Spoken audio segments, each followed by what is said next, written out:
When a big eagle suddenly grabs a little boy, his parents are shocked. But what really surprises them is why the bird did it. John had managed to find some free time from his busy schedule to hang out with his wife and their young son, David. They were all chilling in their backyard, having a good time.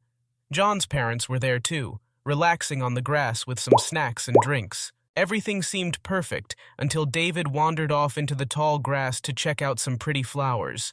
That's when a huge eagle swooped down and grabbed him. John and his wife freaked out and ran to rescue David, but they were also confused. Why would this eagle, which they knew from around the area, do something so scary?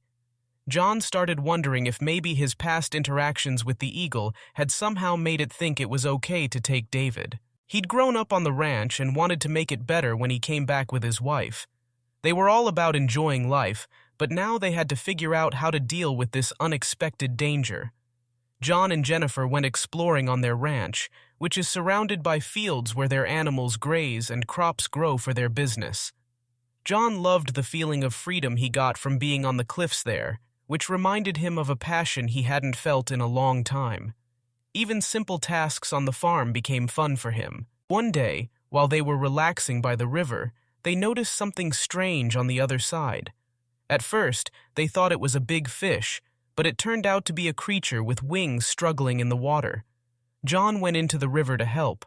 Even though he didn't know what kind of creature it was, he was determined to rescue it. The poor young eagle was caught in debris and fishing lines, fighting against the fast water. John tried to help, but it was tough because the eagle was tangled up. He had to be careful not to hurt it more. With Jennifer's idea, they covered the eagle's head to calm it down, which made the rescue easier. They managed to free the eagle and bring it back to their side of the river. Then, with Jennifer's help again, they started taking off the fishing wire and netting from the eagle, which they named Rocky. They had to be gentle to avoid hurting Rocky, and covering his head helped keep him calm. Even though they saved Rocky, he was hurt badly. His wing was bent, some feathers were missing, and one of his claws looked injured. They knew they had to find help for him fast. Wrapping Rocky carefully in a shirt to steady his hurt wing, they put him in Jennifer's picnic basket and took him home.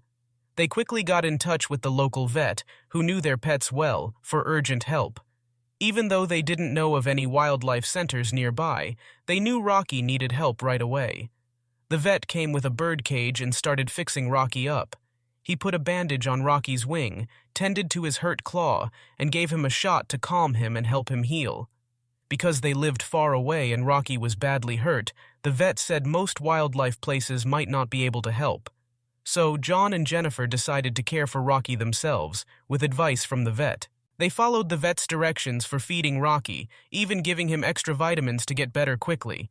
To keep him from moving too much, they kept him in a small cage and fed him with chopsticks to be careful. At first, Rocky didn't want to eat, but eventually he did, though his wings still bothered him and he couldn't move well. Then, Rocky stopped eating again. They called the vet right away and found out Rocky was hiding from being sick, which birds often do. The vet found a piece of metal in Rocky's wing, probably from a fishing hook, causing an infection. They had to take it out and treat the wound fast, along with more medicine. Even though it was risky, they gave Rocky medicine to sleep during the procedure, which worked.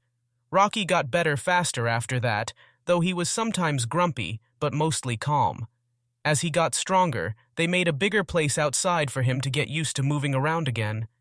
After a few weeks, they let Rocky go back into the wild, feeling both sad and hopeful. But their hope turned to joy when they heard Rocky calling outside their house a few days later. He chose to stay close by, so John made him a fake nest, making Rocky a part of their family. The couple got really happy when they found out they were going to have a baby. They were excited for the new addition to their family, especially because they lived on a ranch. When the baby was born, their pet bird Rocky was curious about the new noises coming from the baby. Even with the changes, Rocky kept visiting them regularly. As their son David grew up, they loved spending time outdoors with him, letting him play under the trees and taking walks around the ranch and river, with Rocky watching from above. As David grew from a baby to a toddler, they tried to enjoy every moment together while still managing the ranch. Jennifer took care of David while John worked on the ranch, But John always made sure to spend time with his family whenever he could.